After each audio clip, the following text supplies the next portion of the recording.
messieurs, bonjour. Bienvenue sur un nouvel épisode de Parlons de livres. Avant de commencer, n'oubliez pas, activez la cloche, abonnez-vous. Aujourd'hui, nous avons un nouvel invité. Il s'agit de monsieur Alban Désiré Afen, qui va nous parler de son livre « Vieillir n'est pas un dû, juste une faveur du ciel ». Très beau livre. Regardez la couverture, rien que la couverture, ça donne envie de lire. Bonjour monsieur Alban Désiré Afen. Bonjour madame Julithéa. C'est un plaisir de vous revoir sur Parlons de livres. C'est toujours un plaisir d'échanger avec vous. C'est un plaisir partagé. Avant de commencer de parler de vos bijoux, je vais vous demander de vous présenter à nos auditeurs. Alors, Alban Désiré Afen entre et né le 5 mars 1972 à Port-Gentil. J'entre dans la grande forêt de la littérature gabonaise en 2009 avec la parution de mon premier roman Isola, qui a plutôt été très bien accueilli. Depuis, j'ai publié, je crois, 14 romans, dont parmi lesquels il y a une série policière qui s'appelle Homicide 241, qui compte 6 tomes. Donc aujourd'hui, le roman dont nous allons parler est, je crois, le numéro 3 des œuvres littéraires. Vieillir n'est pas un dû, juste une faveur du ciel. Très très beau roman. Vraiment très très beau roman. On se plonge là-dedans. Je vous laisse dire aux auditeurs un petit peu, dites-leur de quoi vous parlez dans Vieillir n'est pas un dû, juste une faveur du ciel. Alors, je parle de Paul-Aimé Landini, qui est un jeune homme qui est en train d'approcher la quarantaine. C'est un monsieur qui vient d'une famille aisée, qui a toujours eu une vie facile. Les choses, on va dire, se sont toujours emboîtées les unes après les autres sans complications, jusqu'au jour où un matin, on lui découvre une masse dans le poumon. Donc, pour la première fois de sa vie, Paul-Aimé est confronté à un problème que ni son statut social, ni la fortune familiale ne peuvent résoudre d'un coup de baguette magique. Donc, la découverte de cette masse va changer son rapport à lui-même, son rapport aux autres et son rapport aux choses. Et la découverte de cette maladie intervient à une période charnière pour le Gabon, puisque c'est la découverte de cette masse intervient au lendemain du décès du président Omar Bongo Ondimba après plus de 40 ans de règne.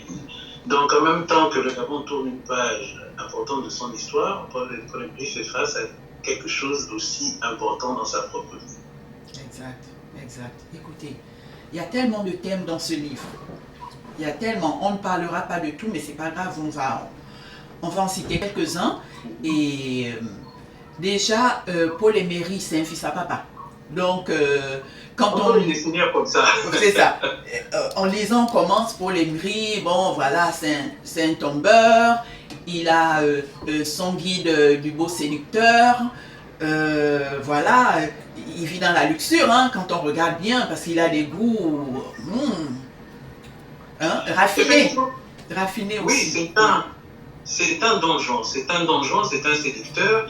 Il n'est pas marié, il vit selon les règles d'un manuel du parfait séducteur. Donc, on va dire qu'il avance dans la vie sans vraiment se poser trop de questions, jusqu'au jour où, effectivement, on lui découvre cette masse dans le poumon. Alors, ce qui est intéressant, on a un petit peu vu en lisant les rapports entre la fratrie, entre ses sœurs, tout ça. Il est assez réservé, on le sent plus proche de Cécile. Et puis, quand même, au moment où il annonce à Cécile, parce qu'on voit bien, il a du mal à annoncer la nouvelle.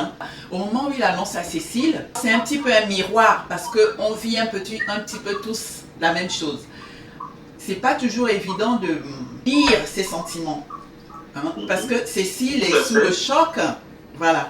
Et à un moment, Paul-Aimé dit que c'est difficile, en fait, on n'a pas appris à extérioriser ses sentiments. Il sent que Cécile a vraiment envie de le tenir et lui dire qu'elle aime tout ça, mais elle n'arrive pas parce qu'il dit ça que on n'a pas appris à dire je t'aime. Voilà. Tout à fait. Paul-Aimé vient d'un milieu où on ne lui a pas appris à exprimer ses sentiments. Donc il y a beaucoup d'amour entre cette fratrie, entre les frères et sœurs, mais c'est un amour qui ne s'exprime finalement au quotidien, dans les petits gestes de la vie. Il n'y a jamais eu de mots ou de gestes particuliers pour venir le célébrer. Donc quand il lui annonce, parce qu'à un moment il lui annonce qu'on lui a découvert un cancer, il y a cette espèce de distance, en même temps qui se creuse, en même temps qui se rapproche. C'est assez contradictoire. Donc, Cécile est complètement perturbée. Elle ne sait pas quoi lui dire. Elle a envie de le prendre dans ses bras, mais elle se résumera à un regard chargé d'affection. C'est tout ce qu'elle pourra lui offrir sur le moment. C'est tout ce qu'elle sait. C'est tout ce qu'elle peut donner. Oui, et c'est aussi émouvant. Il y a beaucoup de moments émouvants. Ça fait partie des moments que j'ai trouvé très émouvants dans le livre, justement. Cécile et son frère et tout. Et les autres aussi, parce que c'est très marrant. Alors, je vais revoir, je vais lire, j'espère le retrouver. On est toujours dans les rapports avec la flatterie. Hein. On voit un petit peu les sœurs qui chahutent le frère. Elles savent que le frère est un don Juan. Il parle, c'est quoi, les terrains, donc c'est les chantiers. Les chantiers, il appelle ses conquêtes les chantiers. Il appelle ses conquêtes les chantiers, tout à fait. Il a ses chantiers, et puis quand il leur annonce qu'il va du jour au lendemain, il dit qu'il va en Martinique. C'est ça? Et il va en Guadeloupe. En Guadeloupe. Et bien évidemment, ses sœurs le connaissant soupçonnent que la raison pour laquelle il s'y rend, c'est une femme. Oui. Paul Emery a un rapport très tendre avec ses sœurs. Chacune d'ailleurs a un caractère assez particulier. Mais là, c'est la dernière de la famille, l'enfant gâté, la terrible bourgeoise et capricieuse. Cécile, c'est la personne finalement la plus réfléchie, la plus posée des sœurs. Celle qu'ils appellent la gardienne du temple. Et il y a la sœur aînée, Léonie, qui un matin est devenue, s'est convertie, est rentrée dans une église de réveil et qui a complètement changé de vision. Voilà. Donc, c'est tout ceci qui fait la beauté des rapports entre lui et ses sœurs. Alors, ce qui est marrant, la petite phrase, elles savent que leur frère est un coureur, hein. Il prend des chantiers et qu'il abandonne, il s'en va. Et là, il annonce qu'il part en Guadeloupe. Une s'étonne, elle dit, mais qu'est-ce que tu vas faire en Guadeloupe, hein? Mais attends, tu la suis, on sait que tu pars pour une femme. Tu la suis là-bas, pourquoi? C'est étonnant quand même, hein? Les sœurs, il y a cette protection, voilà. Elle dit, tu la suis là-bas, mais pourquoi? Elle ne t'a pas donné ce que tu veux ici? Au point de la suivre en Guadeloupe. C'est marrant, tout le dialogue en fait qui se suit entre le frère et la sœur. Chacun y met de son grain, hein? Mais tu as déjà eu ce que tu veux. Pourquoi tu la suis jusqu'en Guadeloupe? Elles disent, hein? Elle est déjà sur ta liste, non? Puisque c'est ce que la catégorie de tombeur à laquelle tu appartiens fait, hein? Ajouter les noms des filles d'autrui sur ta liste. Comme tu les appelles déjà, tes multiples chantiers. Et voilà. Ils disent, mais qu'est-ce que tu vas? En fait, tu n'as rien eu. Tu as arrêté le sous-bassement. Enfin, c'est marrant. Quand on lit tout le dialogue avec les sœurs. Dans cet échange, il y a un aveu de ses sœurs. C'est-à-dire que c'est comme si elles reconnaissent de manière implicite qu'elles ont jeté l'éponge sur lui. Elles ne peuvent pas s'imaginer qu'à un moment, il pourra prendre la bonne décision. Elles le connaissent coureur et elles se disent que c'est ce qu'il sera toute sa vie. Et finalement, il ne trouvera jamais chaussure à son pied. Donc c'est pourquoi elles le chahutent de cette façon. Oui, c'est ça. Elles sont même presque sur le choc quand même. Elles se disent, mais ça paraît sérieux là maintenant. Ça paraît sérieux, donc elles s'interrogent. Il est prêt à parcourir une telle distance juste pour ajouter un nom de plus à sa liste. Donc elle se pose vraiment des questions. Au point de soupçonner que Pierre Emery a dû se faire manger quelque part. Oui, c'est ça. Comme on dit en Côte d'Ivoire, elle se soigne par la passer. C'est marrant, écoutez, tout au long du livre, il y a des passages comme ça, tellement bien, mais on rigole, mais vraiment on se délecte. Alors, on va passer sur un sujet assez sérieux maintenant. Comme vous l'avez dit, on est dans une période où on annonce, oui ou non, le président de la République est malade, il est mort, on ne sait pas trop. Apparemment, la maladie ou le décès d'un président, un chef d'État, c'est assez tabou. C'est assez tabou, hein? C'est tabou, et d'ailleurs on l'a vérifié lorsque le président Gbagbo est mort. Il y a eu toute cette nébuleuse autour de sa santé. On ne dit pas, comme on voit en Occident, on n'annonce pas la maladie, on ne dit pas qu'un chef d'État va mal, et donc les Gabonais étaient avec des points des interrogations. dans la tête et dans l'esprit, et ce n'est que la mort du président qui est venu finalement répondre à cela. Donc ce livre est en fait également mon regard sur cette période charnière. C'était ma façon de faire également peut-être mon deuil de ces 42 ans, plus de 40 ans de pouvoir qui se sont éteints avec lui. Peut-être pas complètement éteint, puisqu'il y a une sorte de continuité. Et donc, je voulais également parler de la maladie sérieuse qu'est le cancer. Et je vous donc fais ce parallèle entre la situation, parce qu'en fait, finalement, le peuple gabonais, dans ce roman, se retrouve exactement dans le même état que Paul Emery. C'est-à-dire qu'ils sont à une période charnière de leur vie où ils ne savent pas, parce que c'est ce qui était le cas pour le peuple gabonais, ils ne savent pas vraiment ce qui va se passer après tant d'années de pouvoir où on n'a connu qu'un seul président. De la même manière, Paul Emery, qui pour tout a été toujours sous contrôle, voilà qu'on découvre une masse dans son poumon et finalement, le demain qui était une certitude est remis en question. Et je suppose que comme vous dites, 40 ans de règne, il y a des pour, il y a des contre, mais quand arrive un moment comme celui-là, le décès quand même de quelqu'un qui a régné pendant 40 ans, eh bien, Paul Emery affirme lui-même, à ma grande surprise, je suis étreint par l'émotion. Parce qu'en plus, il est au devant, il fait partie de la délégation qui accompagne la dépouille. Il dit une aide d'honneur que forment des militaires espagnols est faite autour du tapis rouge sur lequel sera portée la dépouille du président. Un tapis rouge que j'ai l'habitude de voir se dérouler jusqu'au bord de la passerelle. Cette fois, il va vers le monte-charge de l'avion dont la soute est ouverte comme une plaie béante. C'est de belles expressions, des expressions comme ça, il y en a plusieurs. Et où il y a aussi ce sujet, ce thème qui apparaît, parce que Paul Emery parle, il parle du cas du président et des enfants du président, parce qu'il a une pensée pour ces enfants du président. Ceux qui avaient accès à lui, c'est ceux de la cellule familiale, mais il pense à ceux qui en réalité ne le connaissent pas, ceux de ses enfants qui en réalité ne le connaissent pas, comme on se doit de connaître son père. Tout simplement parce qu'ils ont grandi loin de lui, à l'ombre des virements mensuels et de son nom, mais qui ne peuvent pas parler de lui, qui ne se souviennent, qui ne peuvent raconter aucune anecdote le concernant. Tout à fait. Oui, c'est en fait quelque part des réalités. Paul Emery le vit parce que dans son cas, quand on avance dans le roman, on se rend compte qu'il réfléchit un petit peu, vu qu'il est un petit peu concerné par cette situation. C'est ça. Situation. Bon, que lui n'a pas de problème, puisque c'est le fils unique de son père et de sa mère, donc il a une place privilégiée dans la famille. Mais il a au moment où on enterre le chef de l'État cette pensée quand il voit les enfants, puisqu'il sait que c'est un homme qui a eu une multitude d'enfants. Et donc il se pose des questions et se demande ce qu'il va devenir de ceux qui n'avaient pas accès à lui, parce que à part ceux de la cellule, comme vous avez expliqué, la cellule nucléaire, il y a des enfants, il fallait demander des audiences pour pouvoir rencontrer leur propre père. Donc c'est juste un petit aspect que j'ai voulu mettre en lumière. L'importance justement d'être proche, d'avoir cette proximité par rapport à celui qu'on appelle père ou papa. Je crois que c'est... Tout à fait. Et bon, je vais lire, je dis quand même une phrase qui m'a amusée quand Paul Emery dit « L'infidélité est pratiquement une institution sacrée au Gabon, sacrée ».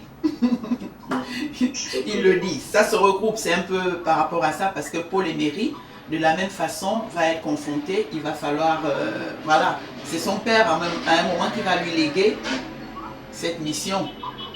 Alors, c'est le père, ce qui se passe avec le décès du président, c'est que le père de Paul Emery, qui est un proche donc du chef de l'État, donc du pouvoir en place, qui est une pièce essentielle du pouvoir en place, se remet en question dans son propre rôle de chef de famille et de leader politique. Donc, ce qu'il attend de Paul Emery, qui est devenu comme lui-même un avocat et qui a repris le cabinet, il veut que son fils suive ses traces. Donc, il a fait ses preuves au cabinet. Maintenant, il voudrait, surtout avec le départ du président, que Paul Emery lui emboîte le pas dans l'arène politique. Et il lui explique que le Gabon est fait de telle sorte, c'est-à-dire que même si on donne la chance à tout le monde, il y a ce noyau dur auquel ils appartiennent et ne peuvent entrer dans ce noyau que les gens de la cellule à laquelle ils appartiennent. Donc, le père, ne sachant pas que Paul Emery se bat avec la découverte d'un cancer, lui fait une pression sur lui pour qu'il intègre l'arène politique, il lui fait des propositions, il l'emmène, même, il le traîne aux obsèques, un peu comme un père traîne ou une mère traîne sa fille au bal de débutants pour qu'il soit vu, même s'il est déjà connu.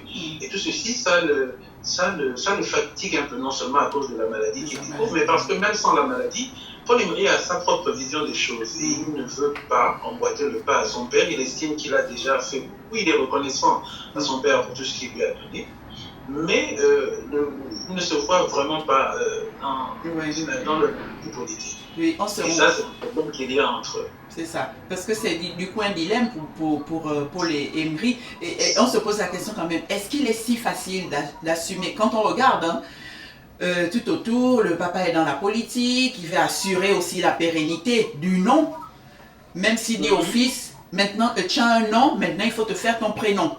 C'est ça, il le dit au fils. Mais c'est quand même, qu'en regardant, c'est pour assurer la pérennité d'une famille, d'un nom, dans l'arène. Mais est-ce si facile pour Paul Emery, est-ce si facile pour ces enfants qui se retrouvent comme ça, prisonniers, je peux dire, d'un système? Est-ce si facile d'assumer le choix des parents? Dans le cas de Paul Emery, par exemple, est-ce si facile? Ben, la charge qu'a Paul Emery, c'est que malheureusement, c'est le fils unique. C'est le fils unique et donc le poids de cette relève pèse sur ses épaules. Facile, non, mais on a la possibilité de dire non quand on a ses propres rêves. C'est ce qu'il fait d'ailleurs, puisqu'il s'oppose à son père et il lui fait comprendre un certain nombre de choses. Parce qu'au-delà d'assurer la longévité politique, le nom et tout, c'est aussi un système qu'il demande à son fils de défendre. Et son fils, au-delà du fait qu'il reconnaisse que ce système a fait d'eux ce qu'ils sont, il se dit qu'il faut que les choses changent. Et il ne souhaiterait pas être celui qui continue l'œuvre de son père et de manière implicite l'œuvre d'un système que lui, il est occupé à vouloir changer. Il veut vraiment qu'il y ait une alternance propre. Voilà. Effectivement, vous m'éclairez, parce que je pensais à cette question en disant, Paul Emery, vraiment, une fois qu'on est assis sur ses acquis, est-ce si difficile, est-ce si facile de vouloir changer ça? Parce qu'on le voit, il a des amis qui ne sont pas forcément dans le système. D'ailleurs, il évite de parler de politique souvent, mais est-ce si facile de sortir d'un système et savoir qu'on va perdre tous ses acquis? Mais ça relève de la volonté propre d'un individu. Je pense que c'est tout à fait possible lorsqu'on regarde les enjeux, lorsqu'on regarde ce que sont nos valeurs, les choses que l'on défend.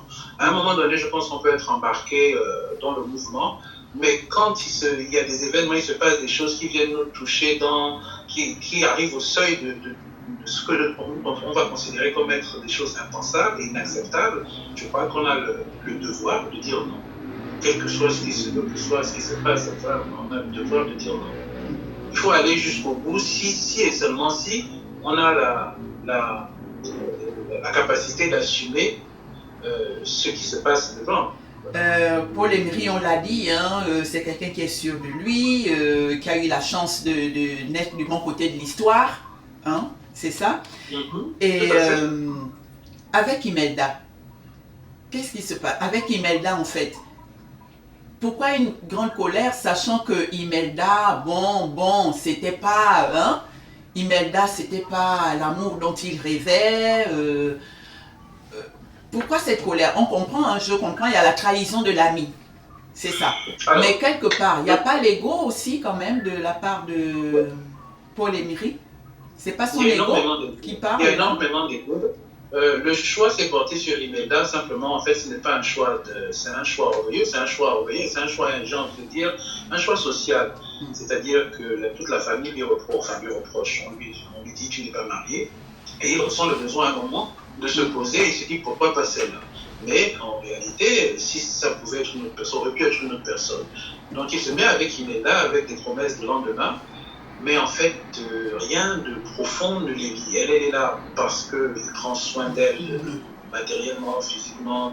Et lui, il est là parce qu'elle, voilà, elle le remplit d'orgueil, c'est une jolie femme, elle sait se tenir, et donc pourquoi pas.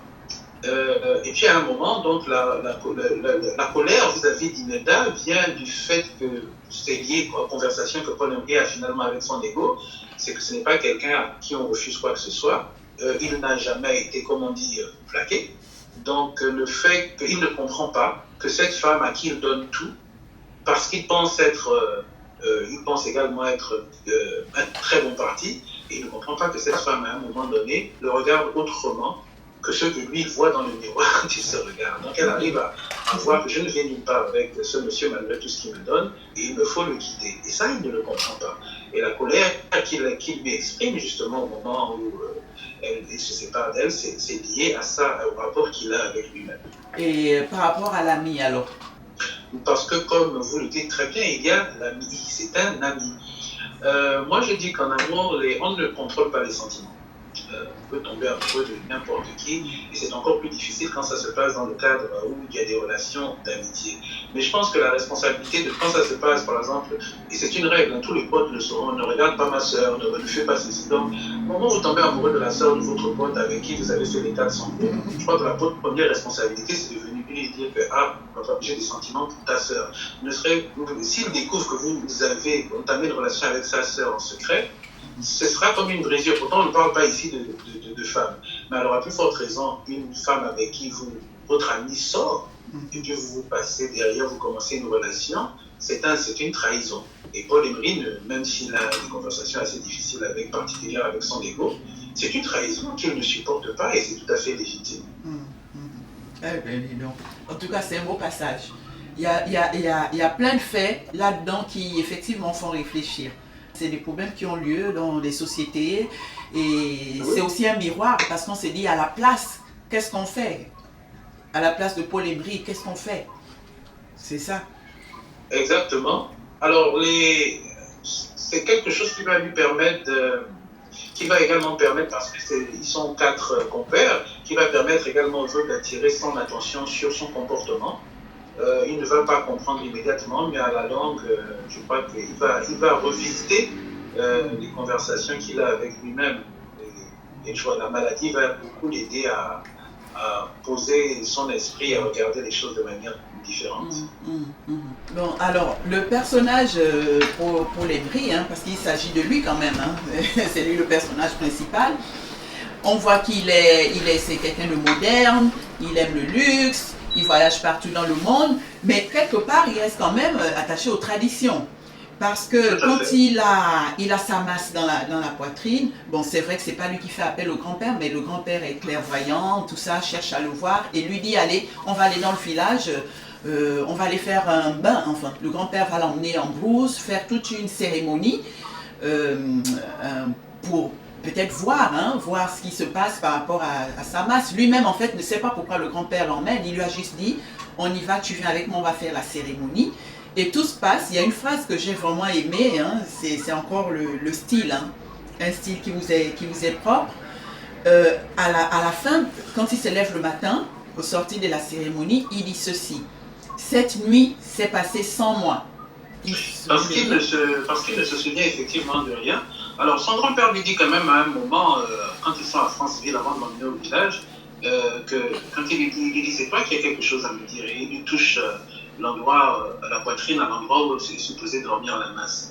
Donc, c'est juste à ce moment-là que le grand-père lui fait comprendre que je sais ce qui t'arrive. Et donc, la cérémonie à laquelle il participe, son grand-père va en fait demander au monde de l'au-delà les faveurs pour que son petit-fils soit guéri.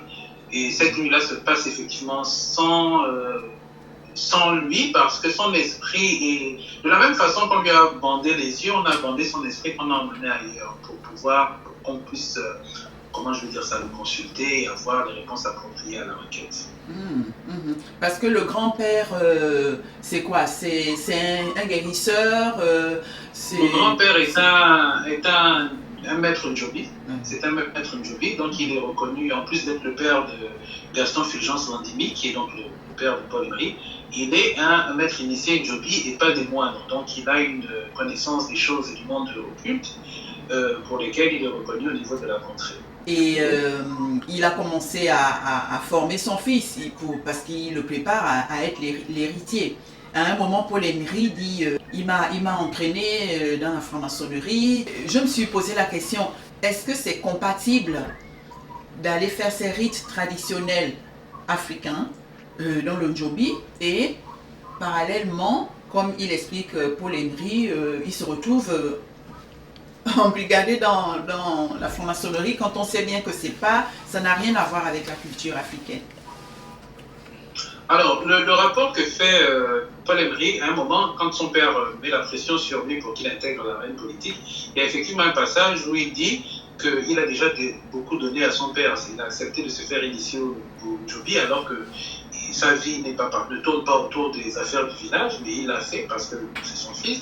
Et il a également accepté de se faire initier et de rentrer dans la franc-maçonnerie. Et il compare un peu le rituel d'entrer dans la franc-maçonnerie à celui du Njobi en disant que vraiment le Njobi c'est une partie de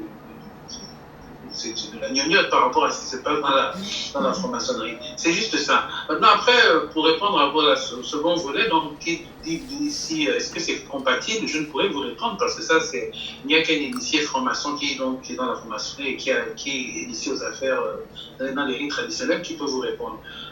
Par contre, si vous me demandez si être initié, par exemple, au Bouddhi, et être chrétien est compatible ou pas, moi j'ai envie de vous répondre par expérience, puisque moi je suis initié aux choses traditionnelles, un certain nombre de rites traditionnels, et en même temps je pratique la religion chrétienne. Je vous dirais que ce n'est pas incompatible, du moins de la façon dont moi je le vis et je perçois les choses. Vous savez, je dis toujours que Dieu est un sujet. C'est un sujet que tous les peuples regardent. Mais vous voyez l'image, quand on a un modèle dans les amphithéâtres, vous avez un modèle au milieu, vous avez un ensemble d'étudiants autour qui doivent le représenter, ils doivent en faire une représentation sur un croquis. Eh bien, ce modèle-là, c'est en fait Dieu. Et les étudiants, c'est nous tous qui regardons cette divinité des quatre coins du monde. Donc, c'est clair, nous ne le regardons pas du même endroit et de la même façon. Mais nous dessinons le même sujet. Si à la fin de la séance, nous avions l'humilité de nous rapprocher les uns des autres pour montrer, regarder nos croquis et comprendre, le problème c'est que il y a ceux qui sont par exemple en face disent c'est nous qui avons le meilleur, on a le visage, on voit que ses yeux sont comme ceci et que sa bouche est comme ça, donc franchement vous ne pouvez rien nous apprendre. Alors que si on essaie de voir ce que la personne qui le regarde de dos décrit, on y verrait peut-être une cicatrice, quelque chose qui expliquerait pourquoi le visage se comporte de telle façon, pourquoi il se tient de telle façon. Donc c'est pour dire qu'à la fin de la journée, on regarde tous la même chose, seulement le folklore, c'est juste le folklore qui est différent. Et je crois que si on avait l'humilité d'aller à l'essentiel, on se rendrait bien compte, on est là, on enlève tout ce qui est folklorique, la tradition, et on se rendrait compte qu'on parle de la même chose. Il n'y a pas plusieurs dieux, il n'y a qu'un seul Dieu. Ben, ça nous emmène au sujet effectivement sur la religion, hein. À un moment, Paul Emery a une conversation avec Lise. Lise qui est donc son cœur. Enfin, hein, oui. Il s'agit plus de chantier. C'est grâce à elle qu'il s'agit. Plus de chantier. Alors, il lui apporte le livre La femme lapidée, le film.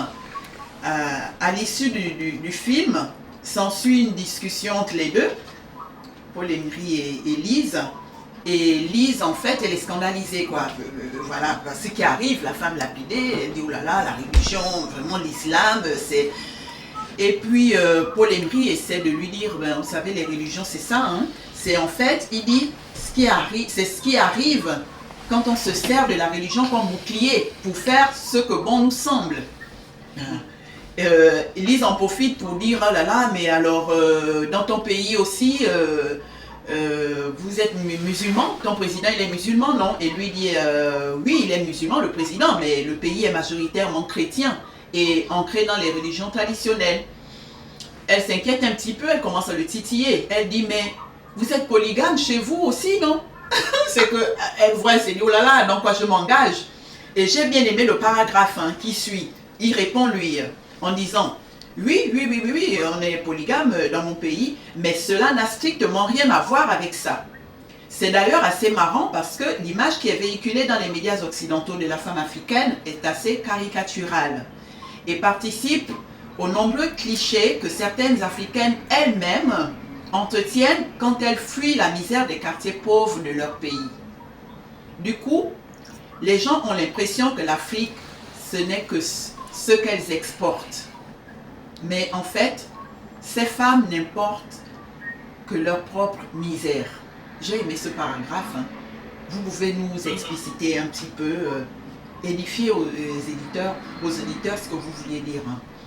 J'ai aimé le paragraphe.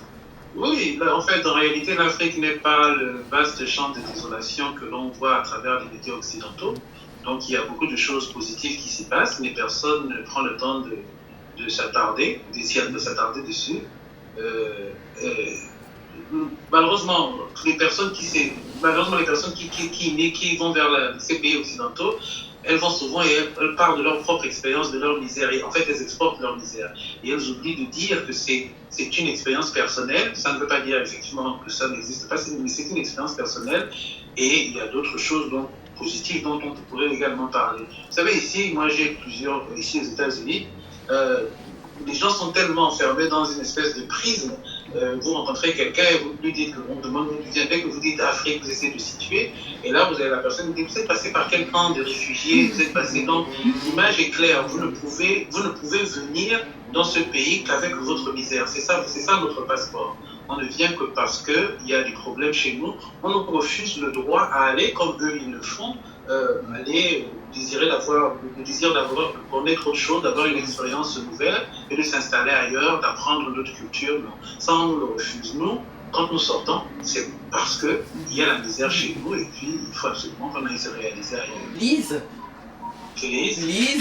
voilà, très bon personnage, Lise, bien imaginé parce que ça rajoute un côté superbe au récit.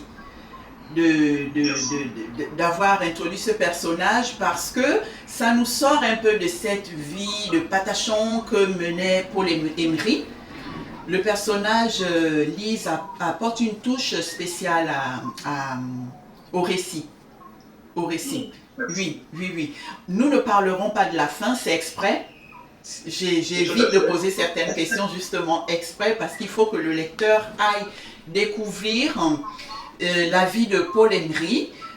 Allez-y, découvrez voilà, si Paul Emery a accepté la proposition de son père de lui succéder voilà, dans le système en place. Le titre, Vieillir n'est pas indu, juste une faveur du ciel. Écoutez, le titre est tellement original. Déjà, dites-nous, qu'est-ce qui vous a motivé dans le titre, à donner ce titre? Est-ce que c'est un message spécial, un message assez particulier que vous souhaitiez faire passer en donnant ce titre? Oui, il y a un message le titre contient un message. Moi, j'ai malheureusement eu à porter en terre par des personnes assez jeunes dans la famille, que ce soit de la famille ou des amis. Donc, j'ai bien pris conscience que vieillir n'est pas un dû, juste une faveur du ciel. D'ailleurs, un adage qui dit que dès que l'on vient au monde, on est assez vieux pour mourir. Donc, vieillir est effectivement une faveur du ciel. Moi, je me lève le matin en me demandant si je serai là le soir. Et ça m'aide à savoir ce que je fais de mes journées. J'ai conscience que je ne sais pas quand est-ce que ça va s'arrêter. Et je ne sais pas jusqu'à quand le ciel nous donnera la faveur d'être là. Donc, vieillir n'est effectivement pas indu parce que finalement, quand on se regarde vivre, on vit comme si demain nous appartenait. On fait des choses, on dit des choses on ne peut pas rattraper, on n'a pas le temps de rattraper, de recoudre. On est destructif dans notre quotidien, alors que demain ne nous appartient pas. On se dit qu'on a le temps. Mais ce temps, nous ne l'avons pas. C'est une faveur du ciel. Très, très, très belle explication. Voilà, très, très clair, effectivement. Vieillir n'est pas indu. C'est ça. Donc la mort, elle frappe où on le veut. Elle frappe à toutes les portes, en fait. C'est ça. Elle frappe à toutes les portes, c'est la chose la plus certaine. C'est-à-dire que, et en même temps, il faut voir ça, il faut avoir cette image, c'est-à-dire que chaque jour nous rapproche de la mort. Chaque jour. C'est important qu'on se le dise et qu'on ait à l'esprit. Chaque jour, chaque pas, chaque décision que nous prenons, toutes les choses qu'on fait, ça nous rapproche de la mort, plus que ça nous éloigne de la vie. C'est pourquoi il faut apprécier le moment présent. Le moment présent, exact. C'est quelque chose qui ne discrimine pas. La mort ne discrimine pas. Mais moi, je suis quelqu'un qui pense à la mort. Alors, souvent, on pense que je suis cynique Mais ce n'est absolument pas dans cet esprit-là. Je l'ai intégré parce que ça m'aide, moi, à prendre des décisions. Et dès que quelqu'un s'en va, ou ce week-end encore, je suis allé enterrer un ami avec qui j'étais au lycée, il allait avoir 50 ans au mois de décembre. Et c'est toujours pour moi l'occasion de repenser à mes propres décisions. Est-ce que la décision que tu as prise par rapport à telle personne, est-ce qu'il ne faut pas la revoir? Parce que demain, ce sera peut-être trop tard. Donc, chaque jour, quand il y a une occasion de se me remettre en question, je le fais. Parce que j'ai cette philosophie-là qui dit que demain ne m'appartient pas. D'un autre côté, je suis contre ceux qui disent que comme demain on doit partir, il faut accepter tout et n'importe quoi, tout ce qu'on nous fait. Non, j'ai des limites, j'ai des principes, et ce n'est pas tout que je vais accepter et tolérer. Parce que simplement, on va partir un jour. Oui. Ah là là, en tout cas, Paul Emery, très beau personnage, vraiment bien imaginé. Il croque la vie à belles dents, il prend la vie, voilà. C'est vrai qu'il a eu cette chance, comme on dit, il est né du bon côté, donc voilà. Le récit est vraiment bien imaginé, un récit très riche, très complexe dans les faits. On ne s'ennuie pas, on ne se fixe pas sur un seul fait. Il y a plusieurs petites séquences, voilà, qui fait en sorte qu'on retient plus celui-là, on retient plus l'autre séquence, mais c'est pour dire au lecteur, on ne s'ennuie pas. Le récit est très riche en événements, complexe, bien organisé. Il y a le suspense. Aussi. Voilà, il y a le suspense, allez-y lire, lisez-le, vous allez comprendre pourquoi je dis il y a le suspense dans le récit. Et ça vaut vraiment le coup. Monsieur Désiré Afen, un grand merci à vous, c'est toujours un plaisir de vous lire, vraiment un plaisir. Oui. Alors, je vous en prie. Vous dites déjà aux auditeurs où est-ce qu'on se procure vos livres et aussi si vous avez une nouveauté, avez-vous un nouveau bébé? Alors, j'ai publié au mois de juin 2022 un roman dont le titre est L'amant de Sangomar. J'ai des retours très intéressants depuis sa parution. Donc, L'amant de Sangomar parle de Liliane Thomas, qui est une jeune femme, qui est gabonaise, et qui, dans le cadre d'une mission, se rend à Dakar. Et là, elle rencontre Mokhtar Lamine Sarr, et qui devient son amant, et le temps d'un week-end. En réalité, cette femme avait beaucoup de frustration au sein de son ménage. Elle avait un rapport à elle-même qui était très pauvre. Et cette liaison qu'elle a avec Mokhtar Lamine Sarr va la remettre, va faire en sorte qu'elle se rende compte que sa sexualité est une conversation possible. À partir de ce moment-là, énormément de choses vont changer dans le rapport qu'elle a avec la sexualité de manière générale, mais surtout avec elle-même et donc avec son mari. Donc la question est, ce retour à Libreville, comment est-ce que cela va se faire? Elle dit qu'elle ne peut pas repartir vers cet homme qui est son mari pourtant, après ce qui s'est passé et ce qu'elle a découvert auprès de son amant. Donc il va lui falloir mettre, comme on dit, les points sur les i. Restera-t-elle avec lui? Devra-t-elle le quitter? Est-ce qu'on quitte son conjoint simplement parce qu'on a eu un amant et qui nous a fait goûter à des plaisirs jusque-là inconnus? C'est toute la question que pose ce roman. Waouh! Un grand merci à vous, Monsieur Afen. Vraiment merci. Merci à vous de m'avoir invité. Je vous en prie. C'est toujours un plaisir. Donc, à très bientôt. Voilà, mesdames et messieurs, nous venons donc d'écouter Monsieur Albin Désiré Afen par rapport à son livre « Vieillir n'est pas un dû, juste une faveur du ciel ». Un livre très intéressant, on se pose beaucoup de questions effectivement. On a le personnage principal, donc Paul Emery, qui a la chance, il est né d'une bonne famille, il a tout, il voyage partout dans le monde comme il veut, il n'est pas prêt à s'assagir, il pense que l'amour c'est, voilà, il tombe sur une fille, il donne son argent et puis bref, mais ça finit par lui apprendre des choses parce que Imelda en fait lui donne une bonne leçon de vie. En disant, tu peux tout me donner, tout cet argent, tu n'es jamais là, tu ne prends pas, tu n'es jamais à mes côtés, tu vis ta vie, tu voyages, tu penses que ton argent me suffit, eh ben, que dalle. Voilà, donc c'est une bonne leçon de vie. Lisez le livre, il y a beaucoup de thèmes sur le féminisme, la religion, la politique aussi, il faut voir. Il explique un petit peu et c'est un bon miroir. Comme il explique, c'est le Gabon au moment même où le président de la République gabonaise décède. Je crois que c'est dans les années 90, lisez, je ne me souviens plus de la date. Il explique un petit peu ce qui se joue derrière les couloirs ou derrière cette arène politique où la tête s'en va, le chef meurt et puis on cherche à garder, à s'agripper, à conserver le réseau. Donc on place les fils, il faut que les fils assurent la pérennité d'un système. Voilà, donc lisez-le, très très intéressant. Merci à vous, merci de nous avoir suivis. N'oubliez pas, vous aimez Parlons de livres, abonnez-vous, mettez le pouce et commentez et partagez. On se dit à très bientôt.